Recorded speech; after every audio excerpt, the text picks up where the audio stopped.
Okay, magandang araw po sa inyong lahat, mga minamahal ko mga kababayan. Muli po, nandito po ang likod Epifanio Labrador. Ito po sa ating programang Reaction Mo, Birada po. Okay, sa araw pong ito ay pag-uusapan po natin ito pong mga naging pahayag po ni Sara Duterte sa naganap na press con, na kung saan ay nagsalita na naman po ito ng kasinungalingan, mga katarantaduhan, mga kahayupan. So, ang kanya pong mga sinasabi ay laban po sa ating minamahal na House Speaker Martin Romualdez. No? So, para maintindihan po natin at mabigyan po natin ito ng matinding birada, ito at panoorin muna po natin. Gusto kasi mag-Vice President ni Martin Romualdez. At hindi niya alam, ayaw ng mga congressman at ng mga senador na mag-Vice President si Martin Romualdez. At hindi niya alam na ayaw ng taong bayan mag-president si Martin Romualdez. Unfortunately, hindi maintindihan yon ni Martin Romualdez. Yun yung problema. Okay, malinaw naman po sa ating pandinig. Malinaw naman po siguro yung ating napakinggan na ayon po dito kay Sara Duterte, gusto daw na maging Vice President ni House Speaker Martin Romualdez at gusto rin niyang maging presidente, na kung saan ayon pa nga dito kay Sara Duterte, ayaw daw ng mga congressman at ayaw daw ng mga senador at ayaw daw ng taong bayan. So, liliwanagin ko lamang po itong kasinungalingan ni Sara Duterte. Alam nyo, sa totoo lang, marami pong natutuwa kay House Speaker Martin Romualdez. Ipagpalagay na natin yung kanyang mga galawan ay medyo hindi niya iintindihan. Pero alam nyo, yung kanyang galawan, yun po yung galawan ng isang taong kumbaga walang kaalam-alam sa paggawa ng masama. No? Matalino ka nga, maano ka nga, pero yung galawan mo naman ay puro pandarambong, puro pagnanakaw sa pera ng taong bayan. So, useless lang din. Alam nyo, mali po si Sara Duterte at sinasabi lang po niya yon sa nakikita ko dahil gusto niyang asarin si House Speaker Martin Romualdez. Pero ang totoo, sa totoo lang, 99% po sa mga Pilipino ang natutuwa sa naging hakbang po ng Kamara. At naniniwala po ako na 99% din sa mga dyan sa Kamara ang natutuwa po sa pinapamalas at sa mga pinapakita po ni House Speaker Martin Romualdez. So hindi rin po totoo. Alam nyo, sa totoo lang, kung tatanungin nyo po ang buong bansa, ang buong mga Pilipino sa buong bansa, natitiyak ko po 99% ang magsasabi na kung si Sara Duterte na lang din naman, kung itatapat natin, kung itatapat po natin kay Sara, mas mabuti na po si Congressman o si House Speaker Martin Romualdez. Sa totoo lang, sobrang inggit po, sobrang asar po itong si Sara Duterte dito po kay House Speaker Martin Romualdez. Dahil na kumbaga talagang nasusupil ng ating congressman yung lahat po ng kasamaan, lahat po ng katulonggisan, lahat po ng mga katarantaduhan nitong ni Sara Duterte. At alam ko, na galit po si Sara Duterte sa ating minamahal na Speaker Romualdez dahil sa kanya natuklasan po yung lahat ng mga sekreto nitong ni Sara Duterte. Natuklasan yung kanyang mga kasinungalingan, natuklasan yung kanyang pagdarambong, natuklasan yung lahat-lahat ng mga kasamaan na tinatago niya. So kaya ganito na lamang po yung asar nitong ni Sara Duterte dito po sa ating minamahal na House Speaker Martin Romualdez, kaya siya din ay nang aasar. Pero ganun pa man, kilala naman ho natin si Sara Duterte.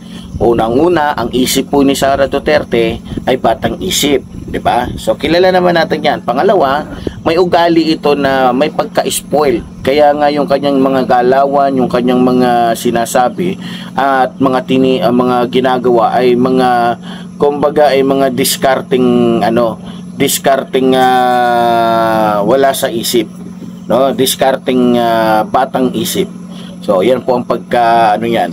So, para sa akin, pag umikot po kayo sa buong Pilipinas, kung titignan nyo po yung nagagawa po ng ating House Speaker kaysa sa Vice President, mas matindi po at mas marami pong nagagawa ang ating House Speaker kaysa po sa Vice President. Kaya kung tatanungin nyo ang taong bayan, sino ba ang mas maganda na maging Vice President? Natural, Romualdez po sila. Ngayon, kung tatanungin po ang taong bayan, sino ba ang mas okay kung magpe-presidente, si Sara Duterte ba na kilalang magnanakaw, kilalang mandarambong, kilalang mandurukot, kilalang kumbaga banta sa ating bansa, o kay Romualdez na kung saan ay ang ginagawa ay kabutihan para sa ating bansa? Natural, lahat po sila ay magsasabing Romualdez kami.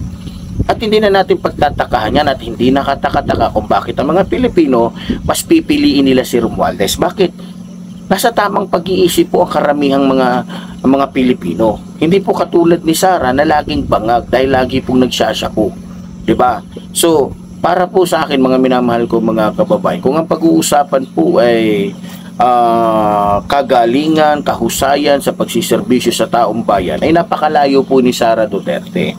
Alam po kasi ni Sara Duterte na kung sakaling bababa po sa mawawala na sa serbisyo ang ating mahal na Pangulo, wala pong ibang pipiliin ang taong bayan kundi si House Speaker Martin Romualdez. Kaya naniniguro po itong si Sara Duterte na siraan po ang ating minamahal na House Speaker Martin Romualdez dahil alam niya na ang taong bayan ay gising na sa katotohanan, at alam niya na kung pipili man ang taong bayan na magiging Pangulo ay walang iba kung hindi po si Congressman Romualdez, na kung saan ay pinsang buo po ng ating minamahal na Pangulong Ferdinand Marcos Jr., na kung saan ay magkapareho po silang mayroong tunay na malasakit po sa ating inang bayan.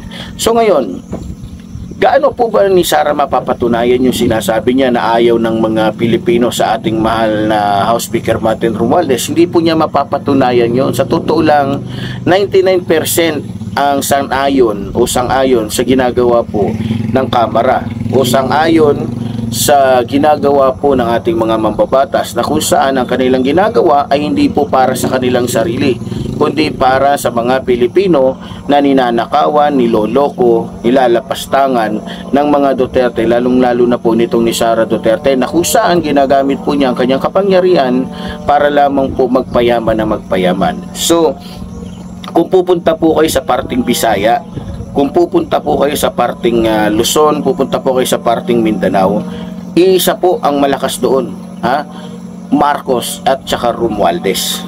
Yung mga Duterte ngayon wala na po, hindi na po kilala tong mga to, at kumbaga talagang tinatapon na ng mga Pilipino, iniitsapwera na po ng mga Pilipino ang mga Duterte. Kaya nga ginamit nila ang Iglesia ni Cristo kasi wala na sila, hindi na katulad dati. Kaya nga ginagamitan na nila ng pera, ginagamitan na nila ng bilyones para lamang po manatili sila sa kapangyarihan, para lamang makuha nila yung simpatya ng taong bayan. Pero ang katotohanan, kahit pa po anong gawin nila, kahit ilang iglesia ni Manalo pa ang subukan nilang bayaran, gamitin para lamang manalo sila, hindi po yan magwawagi, hindi po yan mananalo. Alam naman natin, di ba, ilang mga politiko na ba ang inendorso ng Iglesia ni Cristo na puro na impeach, di ba? Dalawa na pinakamataas na posisyon sa ating bansa, kagaya ni Gloria Macapagal-Demonyo at ni Era Estrada, di ba? At marami pang iba. Kaya sa totoo lang, mag-ingat po tayo. Once na inendorso po yan ng Iglesia ni Manalo, mag-ingat, expected na po natin yan, mandarambong yan. Tandaan nyo dalawang pangulo na po ang naging pangulo na ng ating bansa ang inendorso po ng Iglesia ni Manalo, na puro may kasong impeachment, diba? Puro napatalsik dahil nga po sa mga magnanakaw. Kaya hindi po porket pinili ng Iglesia ni Manalo yan, matino yan. Expected po natin, baliktarin po na yan. Once na pinili yan at sinuportahan ng Iglesia ni Manalo, mga mandarambong po yan tsaka magnanakaw. May puweba po tayo, baka nakalimutan ninyo, Era Estrada at tsaka Gloria Macapagal-Demonyo. Iglesia ni Cristo, Iglesia ni Manalo ang nag-endorso dyan. Iglesia ni Manalo ang nagporsige na maging pangulo yung mga yan. Kaya nga, di ba? Kaya nga yumaman ng gusto ang iglesia ni Manalo dahil alam ng lahat na binayaran sila ng bilyon-bilyon kaya nga nakakapagpatayo ng malalaking simbahan eh. 'Di ba? Oh. So, wala akong pakialam kung magagalit man ang pamunuan ng iglesia ni Manalo. Pero hindi ko nilalahat ng iglesia ni Manalo Kasi meron dyan mga biktima lang ng iglesia ni Manalo na totoo namang naniniwalang may Kristo na dapat nilang sundin, dapat nilang paniwalaan, dapat nilang sambahin. 'Di ba? So ganun pa man, para po sa akin, itong mga sinasabi po ni Sara Bulate, strategy lang po niya ito, no? Para mang-asar.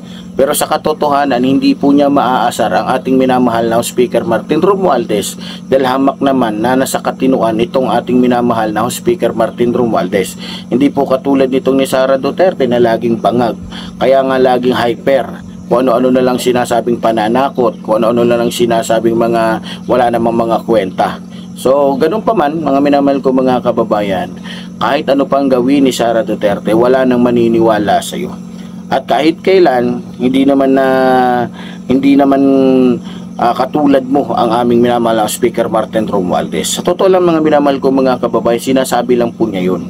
Para gamitin niyang para isipin ng taong bayan na kaya siya iniimbestigahan, kaya siya dumadaan sa mga ganong proseso, kaya siya na-impeach dahil may isang taong gustong mangagaw ng kapangyarihan. Hindi po totoo yun. Kaya po nangyayari sa kanya itong mga ganito dahil may katotohanan po at may batayan. Yan po ang katotohanan. Ang COA, pwede yung nakita nyo naman, naglabas po ang COA ng report na ang daming kabulastugan ni Sara Duterte. So, gusto lamang po i-convert, gusto lamang dalhin ni Sara Duterte ang taong bayan sa kanyang sinasabi. Alam naman po natin si Sara Duterte kung gaano po ito katulogis. Alam po natin kung gaano kawalang niya itong babaeng ito. Matinik ko ito kaysa sa kanyang ama. Makapal po talaga ang pagbumukha nito ni Sara Bulate. So alam naman natin kung ano at sino sila, kaya bahala na ang Diyos sa kanila, no? At syempre, iaasa natin ito sa ating hukuman na mapapanagot talaga sila. Ganun pa man mga minamahal ko mga kababayan, ako po yung umaasa na darating talaga yung panahon na malalaglag itong si Sara Duterte, no? Malalaglag at malalaglag ito, at yun ay dapat lamang na mangyari sa kanya sapagkat siya ay umabuso sa kanyang pera at kapangyarihan. So muli po, bago po tayo mag-iwahiwalay dito po sa ating programa, muli ko pong sinasabi, mabuhay po ang ating inang bayan, mabuhay po nagmamahal sa ating inang bayan. Maraming salamat po.